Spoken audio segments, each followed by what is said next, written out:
Salve Maria Santíssima. Hoje vamos estar falando sobre a devoção à Santíssima Virgem, com a ajuda do livro A Verdadeira Esposa de Cristo, Santo Afonso de Ligório. Oh, que grande esperança pode ter uma alma que confia na intercessão da Augusta Mãe de Deus. Eis as palavras que a Santa Igreja aplica a Maria Santíssima no ofício divino. Aquele que me acha, por meio de uma sincera devoção, achará a vida da graça na terra e a salvação eterna no paraíso. Santo Anselmo, falando da Santíssima Virgem, chega a dizer que assim como é impossível salvar-se quem não tem devoção a Maria e não tem a sua proteção, assim também é impossível condenar-se quem a ela se recomenda e por ela é olhado com amor.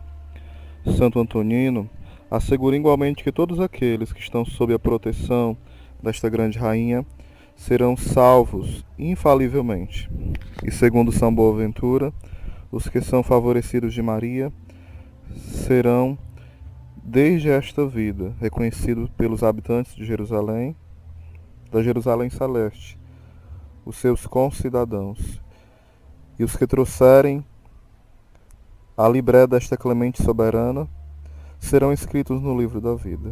A devoção a Maria é, pois, um sinal de predestinação. Santo Tomás diz que ela é chamada a estrela do mar, porque assim como os navegantes se dirigem para o porto por meio das estrelas, assim os cristãos são guiados para o paraíso pela Santíssima Virgem. Se acaso um verdadeiro servo de Maria pudesse incorrer na desgraça de se condenar, e nós explicaremos aqui perto quais são os verdadeiros servos de Maria, seria ou porque ela o não pôde socorrer, ou porque o não quis. Mas não é possível que um verdadeiro e constante servo de Maria se condene, porque a esta augusta rainha não falta nenhum poder nem a vontade de o socorrer, como nos assegura São Bernardo.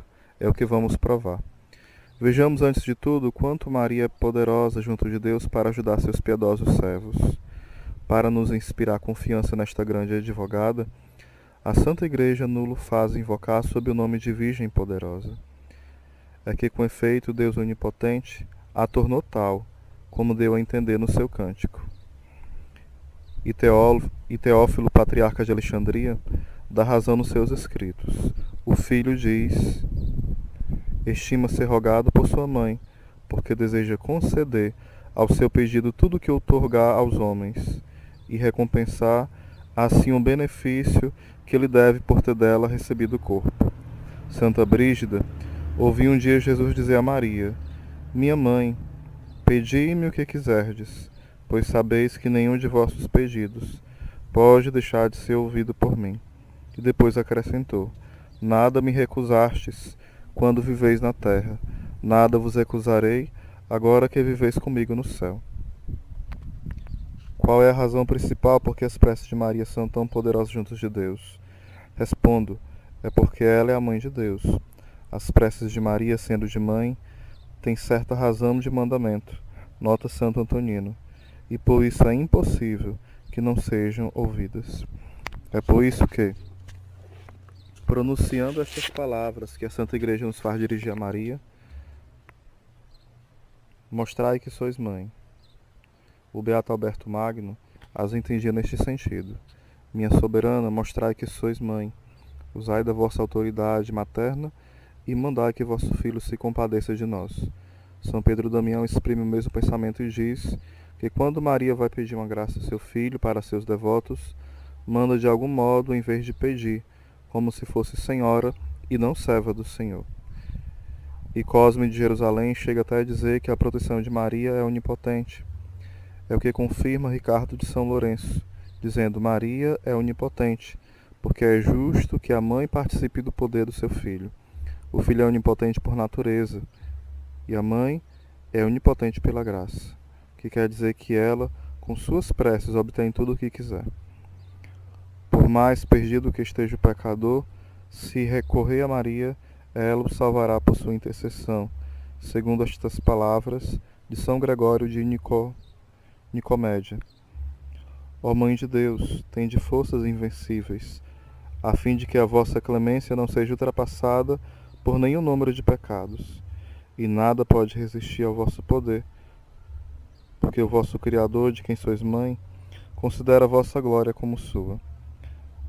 Vós podeis tudo, acrescenta São Pedro Damião, pois podeis excitar a esperança de salvação ainda aos desesperados. Assim, pois quando o demônio nos tenta de desespero, recorramos a Maria e lhe digamos com São Germano: Ó Maria, vós sois onipotente para salvar os pecadores, e não tendes necessidade de recomendação junto de Deus, porque sois a mãe da verdadeira vida.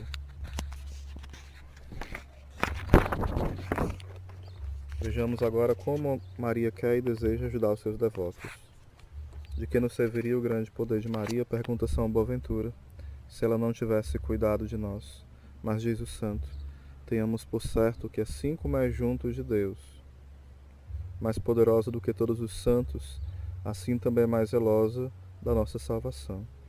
Quem, pois, ó Senhora nossa, exclama São Germano, quem, como vós, tem tanta solicitude de nossa salvação junto do vosso Filho? Quem, como nós, nos protege em nossas aflições?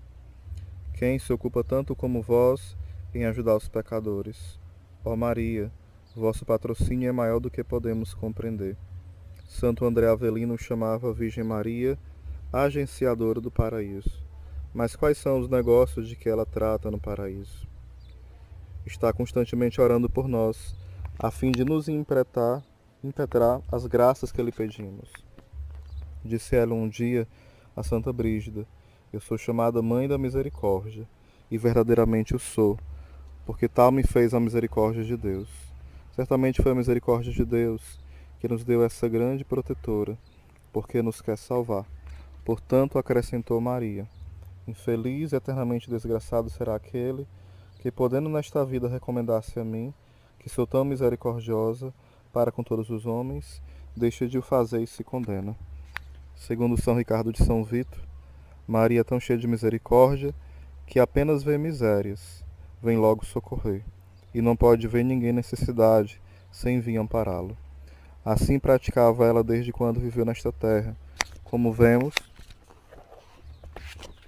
pelo que se passou nas bodas de Caná de Galiléia, pois faltando então o vinho, Maria não esperou que lhe rogassem, mas compadecendo-se da aflição e do vexame dos esposos, suplicou ao seu divino Filho que os consolasse, dizendo: eles não têm vinho. E obteve que mudasse água em vinho por um milagre. Ora, diz São Boaventura, se a compaixão de Maria pelos aflitos era tão grande enquanto estava neste mundo, sua solicitude em nos socorrer é certamente muito maior agora que está no céu, donde observa melhor nossas misérias e mais se compadece de nós. Ah, nunca deixemos de recorrer em todas as necessidades a esta Divina Mãe, que está sempre pronta para socorrer a quem a invocar, como assegura Ricardo de São Lourenço. Bernardino de Bustes acrescenta que quando recorremos a ela, achamos sempre suas mãos cheias de misericórdia e de graças. E segundo Ricardo de São Vito, Maria tem um coração tão compassivo, que à vista de nossas necessidades, previne nossas súplicas e nos envia socorro antes que o peçamos.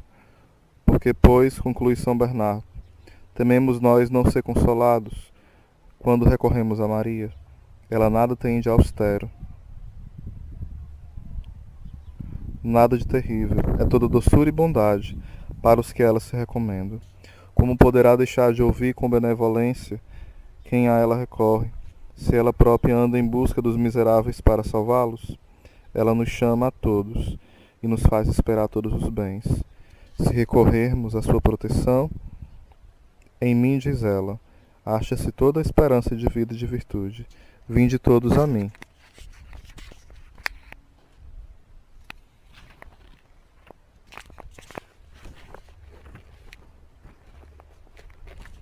O piedoso Paubarto faz notar que ela nos convida a todos justos e pecadores. São Pedro diz que o demônio anda ao redor, buscando presa para devorar. Mas esta eterna mãe de São Bernardino de Bustes vai por toda parte procurando, sem cessar, almas para salvar. Basta esta grande soberana para nos salvar que lhe peçamos que nos socorra. Uma pessoa santa dizia: basta pedir as graças a Maria para possuí-las. Assim, pois, escreve São Boaventura, que ela tem tanto desejo de nos fazer bem e de nos ver salvos, que se declara ofendida, não só pelos que lhe dirigem alguma injúria positiva, mas também pelos que não lhe vêm pedir graças. Pelo que dizia o mesmo santo, que quando olhava para Maria se enchia de consolação, porque lhe parecia ver a mesma misericórdia, estendendo as suas mãos para livrá-lo das suas misérias. Pois esta boa rainha, acrescentava ele, não sabe e nunca soube deixar de se compadecer do miserável que ela recorre, e de socorrê-lo nas suas penas. No céu, Maria está continuamente ocupada em pedir pelos miseráveis. Santa Brígida ouviu um dia Jesus dizer à sua gloriosa mãe: pedi-me o que quiserdes. E que respondeu Maria? Contentou-se de pedir misericórdia pelos miseráveis. É como se houvesse dito: meu filho, visto que me constituístes mãe de misericórdia e advogada dos infelizes, que vos posso pedir, senão que useis de misericórdia com os miseráveis? Ora, os mais miseráveis são os pobres pecadores. É por isso que ela tem os olhos constantemente voltados para eles, a fim de ajudá-los. Davi disse que os olhos do Senhor estão voltados para os justos, mas a Mãe de Misericórdia observa Ricardo de São Lourenço. Volve seus olhos compassivos também para os justos, como para os pecadores. Procede conosco, como a mãe com seu filho.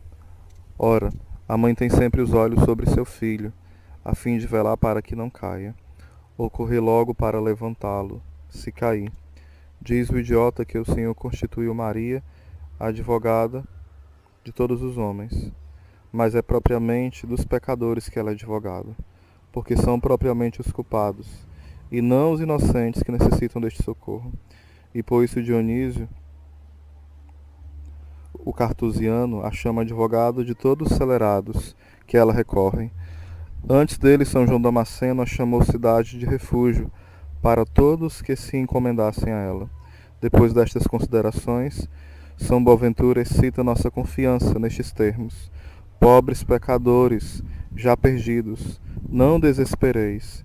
Levantai os olhos para Maria e respirai, pondo vossa confiança na misericórdia desta boa mãe, porque vos livrará do naufrágio e conduzirá ao porto da salvação. Digamos, pois, com Santo Tomás de Vila Nova: ó Virgem Santa, já que sois advogada dos infelizes, cumpri o vosso ofício, ajudai-nos, que somos mais miseráveis do que os outros. Procuremos a graça e, para achá-la, recorramos a Maria, como nos ensina São Bernardo. A graça que perdermos foi achada por Maria. A ela, pois, devemos recorrer para encontrá-la de novo. Nos diz Ricardo de São Lourenço. Quando o arcanjo São Gabriel veio anunciar a Maria que Deus a tinha escolhida para ser a mãe do Verbo, para animá-la disse que ela tinha achado a graça. Mas como assim? Maria nunca foi privada da graça, e até foi sempre cheia de graça. Como, pois, o anjo podia dizer-lhe que a tinha achado? O cardeal Hugo responde que Maria não achou a graça para si mesma, pois dela sempre gozou, mas para nós que tivemos a desgraça de perdê-la. Assim, ajunta ele, para recobrá-la devemos nos apresentar à Santíssima Virgem e dizer-lhe: Augusta Senhora, o objeto achado deve ser restituído a quem o perdeu. Ora, a graça que achastes não é vossa, pois sempre a possuístes, mas pertence a nós que a perdemos. Deveis, pois, nula restituir. Ó, se todos os pecadores recorressem a Maria, com o desejo de se emendarem, quem jamais se perderia? Só se perde quem não recorre a Maria. Santa Brígida ouviu o Salvador dizer à sua mãe: vós teríeis compaixão até do demônio, se ele com humildade vos pedisse perdão. O orgulhoso Lúcifer não o fará jamais. No entanto, se ele soubesse humilhar-se diante da Mãe de Deus e implorar o seu auxílio, ela não o repeliria, e por sua intercessão o livraria do inferno.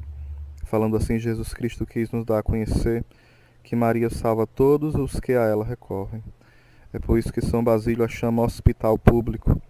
Como os hospitais públicos se instituem em benefício dos enfermos pobres, e quem é mais pobre tem mais direito de ser neles recebido. Assim, pois, segundo São Basílio, Maria deve acolher com maior solicitude e bondade os maiores pecadores, que a buscam como seu refúgio. Por mais imundo que seja um pecador, diz São Bernardo, nossa grande rainha não vai o repelir, desde que o infeliz reclame a sua assistência. Ela lhe estende a mão para retirá-lo do abismo, do desespero e arrancá-lo da perdição. O Senhor revelou a Santa Catarina de Sena que ele escolheu Maria como um docíssimo engodo para atrair e apanhar os homens, principalmente os pecadores. A mesma Santíssima Virgem disse a Santa Brígida que não há pecador algum, por mais perdido e abandonado de Deus que seja, que não possa, invocando-a, se converter e obter o perdão. Outra vez ele disse que assim como o ímã atrai o ferro, assim ela atrai a si e a Deus os corações mais endurecidos. A Santa Igreja quer que proclamemos esta Divina Mãe como nossa esperança.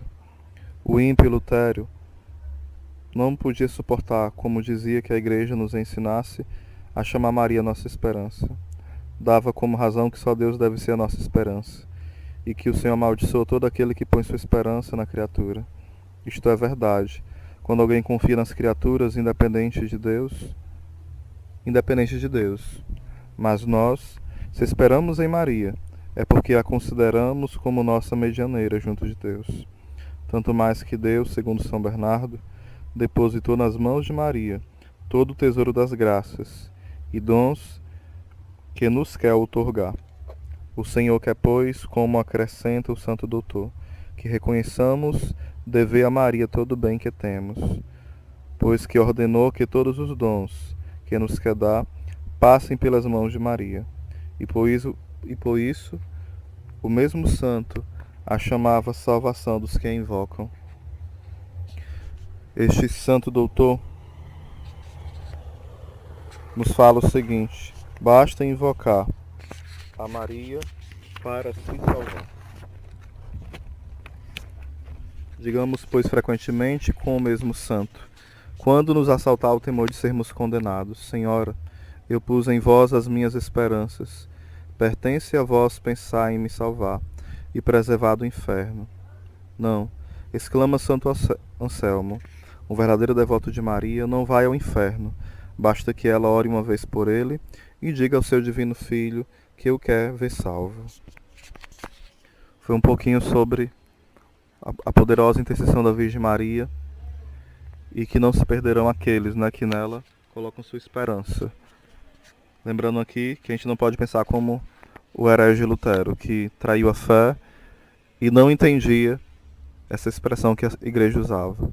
Quando nós confiamos nas pessoas, em especial na Virgem Maria, é porque ela está unida a Deus. É por isso que nós confiamos.